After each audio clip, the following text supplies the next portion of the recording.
Denise Dumichel. I'm the executive director here at Barn, and I'm really excited to share with you some of the ways that we responded to the community needs in the circumstances of COVID. And we're starting out front because there has been a lot of activity here for the last 5 months. People picking up and dropping off kits for making masks, parts that are ready to go to places where they're needed. Most of what we're going to focus on are the ways that we responded to the needs in the community, but we also needed to respond to our own circumstances of how we're going to provide a safe place for people when they're ready to return to Barn. So as we go through the door here, I will show you some of our features, our new creative, artistic approaches to the needs of the community at Barn itself. So two of our volunteers, Maggie McVeigh and Bob Mathisrud, created this tree from our welding and sheet metal studio, textured and fired in ways to give it some color itself, and then we placed masks that were made downstairs in fiber or by volunteers somewhere else and returned to us here on the tree. So if someone comes in and they don't have a mask, they can take one. As we go into the building, we have a place to stop and sanitize at the front desk over here, where they can welcome people and offer a reminder if a reminder is needed, or just say, hey, welcome back, we're so happy to have you back in the building. And Michael Benderson, one of our woodworker artists, created this stand for the shield on both sides of the front desk here, so that the person behind the desk has a little extra shielding from those coming in to ask questions and that kind of thing. So I'm here in Electronic and Technical Arts Studio with Doug Salat, our volunteer lead. So Doug, tell us briefly first what you accomplished to support COVID responses in the region. We did several projects, some of them in conjunction with Bainbridge Preparers. Our big seller was face shields, 3D print the rim, and then we attach a laser cut plastic shield, and we put an elastic band on that, and that's our big PPE winner. We also did something called PAPRs, which are hoods worn by first line responders, typically doctors in hospital settings where infection risk is very high. And we did made out of Tyvek house wrap. This is the part that they couldn't easily make on their own, so they needed to fit to a very specific hose that was attached to this very specific belt pack. So that's where ETA came in. We designed the part using Fusion 360, took some, and then we started cranking these things out on 3D printers in pretty good volume. I think we probably made on the order of, I'm guessing, 500 of these over the course so far. We did something called Mask Fitters, which are a fun little product. We do a 3D scan of the face, and we 3D print a perfectly fitting mask fitter based on that scan. And the idea is that goes over something like a surgical mask, gives them a seal that's nearly equivalent to an N95 mask. So, the idea of wearing a mask all day, especially a surgical mask that has the rubber bands around the ears, tends to wear on your ears after a while. So one of the big things during the pandemic were ear savers. And our particular ear saver was interesting because it was designed by a Boy Scouts. How did you initially learn about the need for any of these products?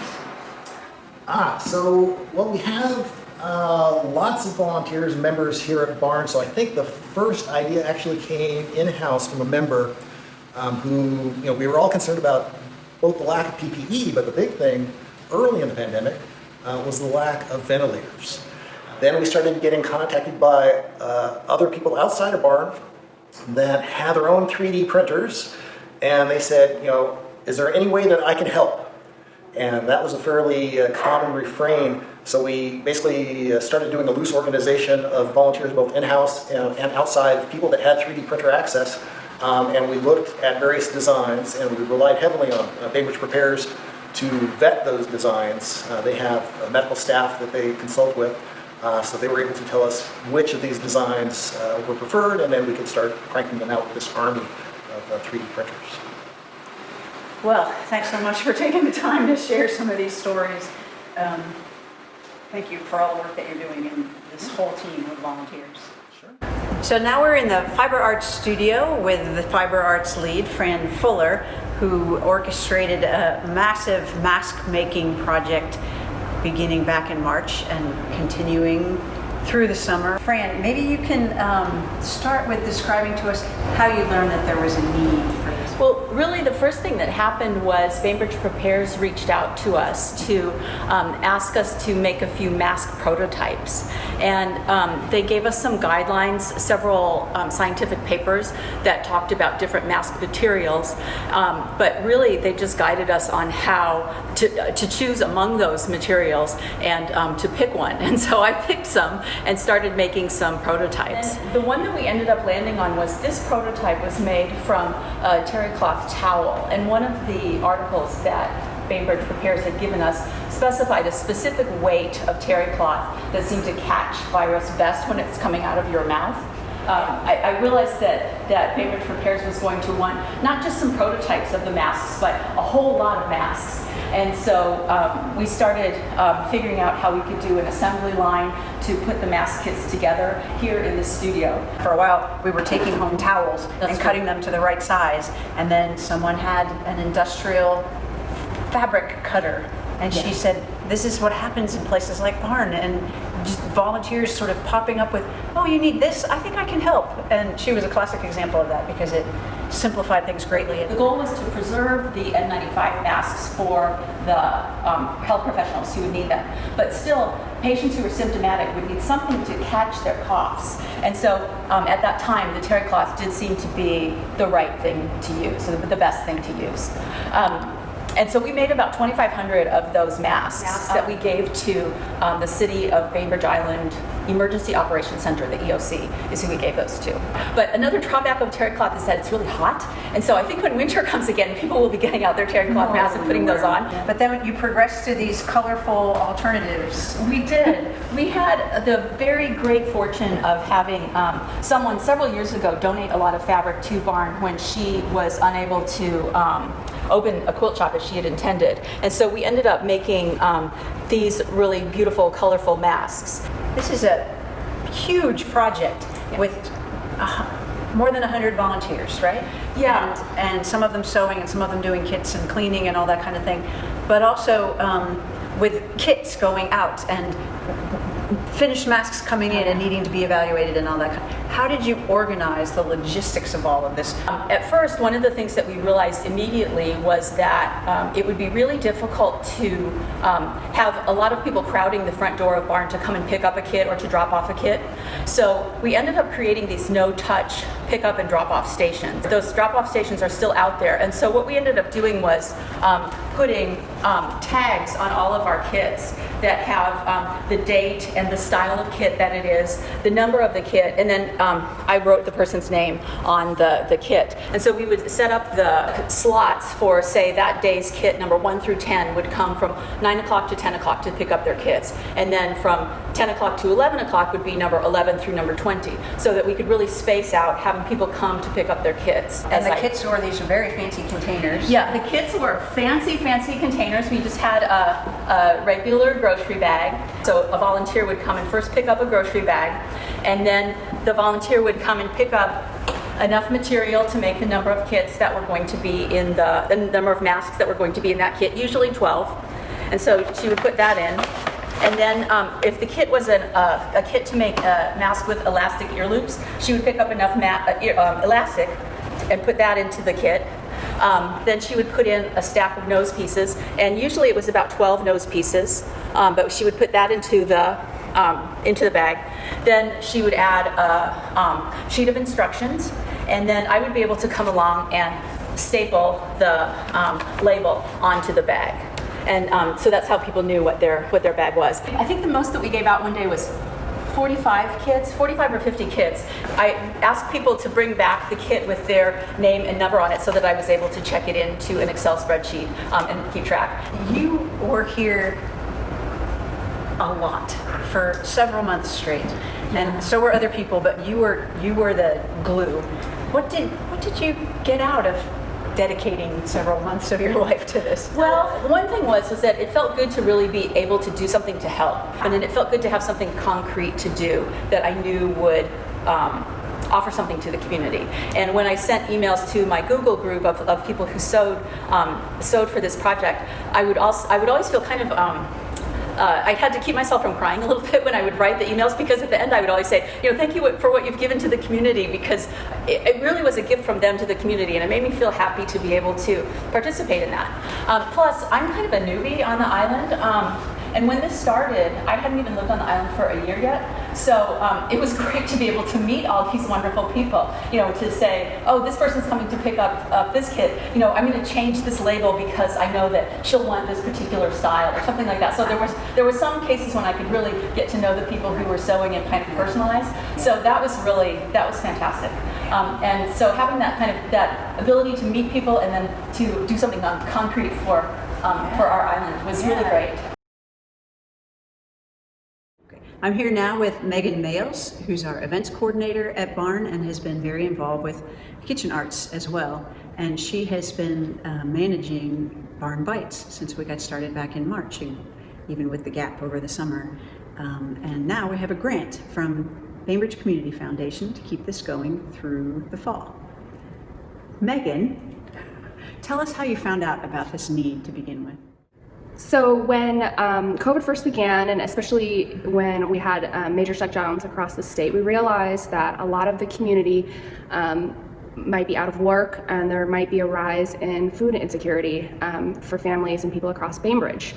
So Barn has access to we have a wonderful commercial kitchen here, and I have a background in culinary, so we decided to partner with local organizations such as Helpline House and Island Volunteer Caregivers to help support them by providing well-made and nutritionally dense meals for the community out of the Barn kitchen. What were some of your challenges putting this together? You're running it almost exclusively with volunteers, and timing is so important. What kinds of challenges did you face, and how did you address those challenges? Interestingly enough, the operations and production part of it was the easiest. I think the hardest part for us was and the volunteers were there and ready to help in numbers and droves. People wanted to feel like they were making a difference. The hardest part was figuring out how to distribute the meals and make sure that they got to the right people who needed them. We didn't necessarily have the ability to do that. So by partnering with other nonprofits, we've really been able to get the food out, get it as far as Port Gamble and Paulsbo with ShareNet Food Bank, and we're also helping Gateway Church in Paulsbo as well. So once we figured that out, everything else kind of fell into place, especially because of the great the core volunteer base we have here at Barn. It's just a part of the mission here, so that part was really easy. You've had a lot of volunteers coming through. I remember it was kind of a challenge of there's more volunteers who want to help than we have space, and then there was a point where there was kind of a slowdown because volunteers were starting to be able to be out in the community again, and they had other responsibilities.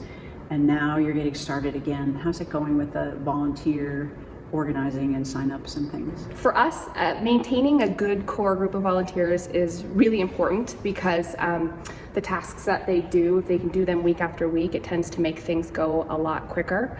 I've had a wonderful time with our volunteer base in terms of training and teaching. How did you make so much food so quickly, and why are you doing it this way versus the way I do it at home?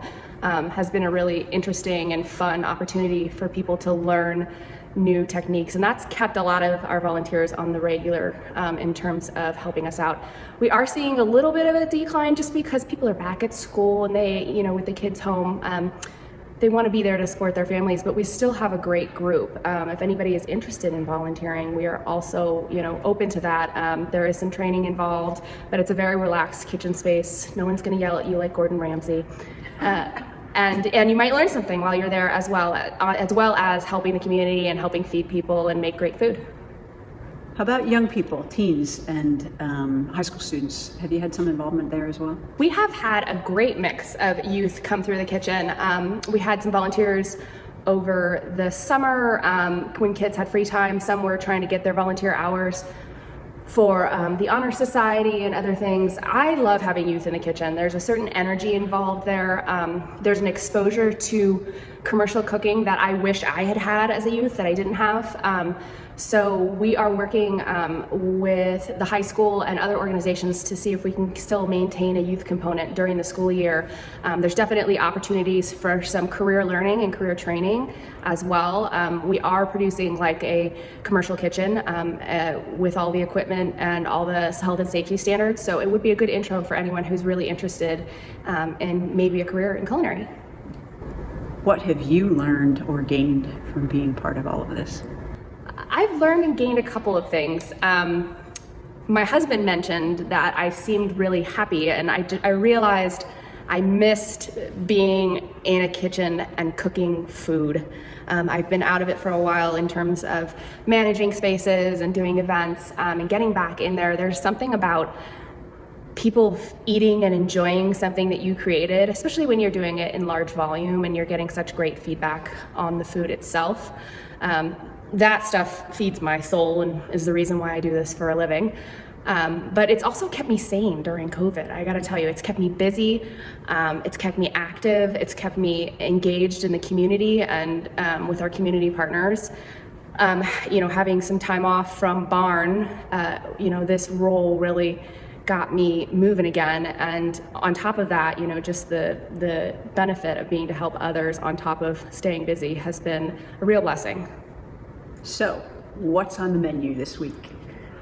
So this week's menu was potato corn chowder, and we also did ricotta and pepperoni cheese raviolis with a tomato basil marinara, and that came with a side of fire roasted zucchini squash and bell peppers. And the other entree we did was beef tamale pie, which sounds odd, but is always a favorite for everyone. Think Southwestern shepherd's pie with a masa topping and a nice crust of cheddar cheese on top. So we try and make our meals, healthy and hearty, something that's gonna fill you up and make you feel good, but also taste really good, look really good, and with made from scratch ingredients. So hopefully everybody enjoys this week's menu.